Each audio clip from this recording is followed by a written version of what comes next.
আজি আমি সদৌ চাওতাল ছাত্ৰ সন্থা গোলাঘাট জিলা সমিতিৰ নেতৃত্বত সৰুপথাৰ থানাত আমি এখন এজাহাৰ দাখিল কৰিছোঁ। এজাহাৰৰ বিষয়বস্তু হৈছে যে কি সৰুপথাৰত চাওতাল জনগোষ্ঠীৰ নামত কাষ্ট চাৰ্টিফিকেট এটা অৰাজকতা চলি আছে।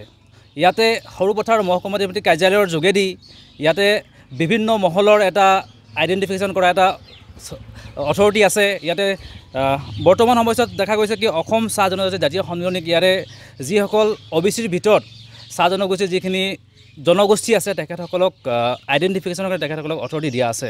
কিন্তু তাৰ পূৰ্বতে দেখা গৈছে আজি যিহেতু এজাহাৰখন দিয়া হৈছে, সেই বৰপথাৰ নগৰৰ 1 নং দুবৰণিৰ শ্ৰীমতী ৰাণী ৰাজভৰ উপাধিৰ এগৰাকী মহিলাই চাওতালৰ নামত চাওতাল সম্প্ৰদায়ৰ নামত OBC কাষ্ট চাৰ্টিফিকেট তেখেতে যোৱা 2023 চনৰ 30 জানুৱাৰী তাৰিখে ধনশিৰি মহকুমাৰ মহকুমাৰী কাৰ্যালয়ৰ পৰা তেখেতে OBC কাষ্ট চাৰ্টিফিকেট চাওতাল নামত উলিয়াই চাওতাল জনগোষ্ঠীৰ নামত OBC TGLৰ নামত থকা যি সংৰক্ষণ ব্যৱস্থা তেখেতে আদায় কৰি আহিছে। আৰু মই যদি কেমেৰামেনক এজাহাৰখন মই দেখাই দিছোঁ, এইখন আমি এজাহাৰ দিছোঁ আজি। এজাহাৰত আমাৰ ইয়াতে চাৰ্টিফিকেট নাম্বাৰটো মই কৈ দিছোঁ 300123000106654351।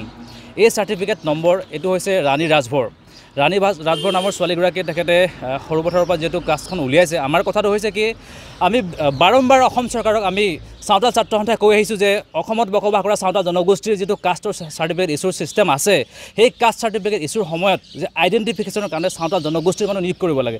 যদিহে চাওতাল জনগোষ্ঠীৰ মানুহে নিজৰ জনগোষ্ঠী চিনি পায়, বেলেগ জনগোষ্ঠীৰ মানুহে চাওতাল বুলি কেনেকৈ আইডেণ্টিফাই কৰিব পাৰিব? গতিকে সেইটোত এটা অসম চৰকাৰ ডাঙৰ লেকুনা এটা আছে। বৰ্তমান সময়ত কাষ্ট চাৰ্টিফিকেট ইছ্যুৰ বাবে অসম চাহ জনজাতি জাতীয় সন্মিলনীক যিহেতু অথৰিটি দিয়া আছে, ইয়াৰ ভিতৰত এটা ডাঙৰ লেকুনাটো হৈছে কি নিজৰ তাৰ ভিতৰত থকা যিসকল জনগোষ্ঠী আছে প্ৰত্যেকটো জনগোষ্ঠীৰ এজন প্ৰতিনিধি তাত ৰাখিব লাগে। আজি চাওতালৰ কথাই কৈছোঁ, চাওতাল জনগোষ্ঠীৰ যদি আমি তাত প্ৰতিনিধি নাথাকে, গতিকে চাওতালৰ হৈ পিনে আইডেণ্টিফিকেশ্যন কোনে কৰিব? গতিকে অসম চৰকাৰক ইয়াৰ পৰাই আমি দাবী জনাইছোঁ যে অসমত বসবাস কৰা চাওতাল জনগোষ্ঠীক প্ৰথমে চাওতাল হিচাপে কাষ্ট চাৰ্টিফিকেট আপোনালোকে প্ৰদান কৰক। দ্বিতীয়তে আৰু এই কাষ্ট চাৰ্টিফিকেট প্ৰদান কৰাৰ ক্ষেত্ৰত আইডেণ্টিফিকেশ্যনৰ কাৰণে চাওতাল জনগোষ্ঠীৰ এটা সমিতি বনাই, সেই সমিতি যেতিয়ালৈকে আইডেণ্টিফিকেশ্যনৰ চাৰ্টিফিকেট প্ৰদান নকৰে তেতিয়ালৈকে কাষ্ট চাৰ্টিফিকেট ইছ্যু কৰা নহ'ব। এই প্ৰক্ৰিয়াটো ইয়াৰ প্ৰথম নে ইয়াৰ আগতো? হয়, দেখা গৈছে কি অসমত বৰ্তমান এই OBC TGL XTGLৰ নামত থকা সংৰক্ষণ ব্যৱস্থা আদায় কৰিবৰ কাৰণে বিভিন্ন মহলৰ মানুহে আজি ইয়াতে দেখা গৈছে ৰাজভৰ হৈছে, আৰু অলপ আগতে আমি মণ্ডল টাইটেলত এনেকুৱা দেখা গৈছে। সেই বিভিন্ন যিসকল মানে অনা চাহ জনজাতিৰ মানুহ বা অনা XTGL মানুহ, সেইসকল মানুহে সেই TGL XTGL নামত থকা সংৰক্ষণ সুবিধা লাভ কৰিবৰ কাৰণে তেখেতসকলে সেই কাষ্ট চাৰ্টিফিকেট আজি লৈ পিনে সেই সুবিধাবোৰ লৈ আছে। এতিয়া যিহেতু কাষ্ট চাৰ্টিফিকেট প্ৰদান কৰিলে, গতিকে সেই কাষ্ট চাৰ্টিফিকেট বাতিল কৰাৰ ক্ষেত্ৰত আপোনালোকে কেনেকুৱা ধৰণৰ পদক্ষেপ গ্ৰহণ?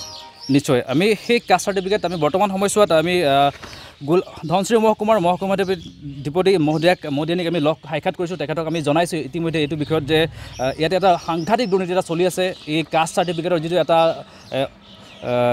এটা দুৰ্নীতি চলি আছে, ইয়াতে বিভিন্ন 2 নম্বৰী পন্থাৰে, মই ইয়াতে কৈছোঁ যে 2 নম্বৰী পন্থাৰে ইয়াতে OBC কিছুমান মানুহে ইয়াতে উলিয়াইছে।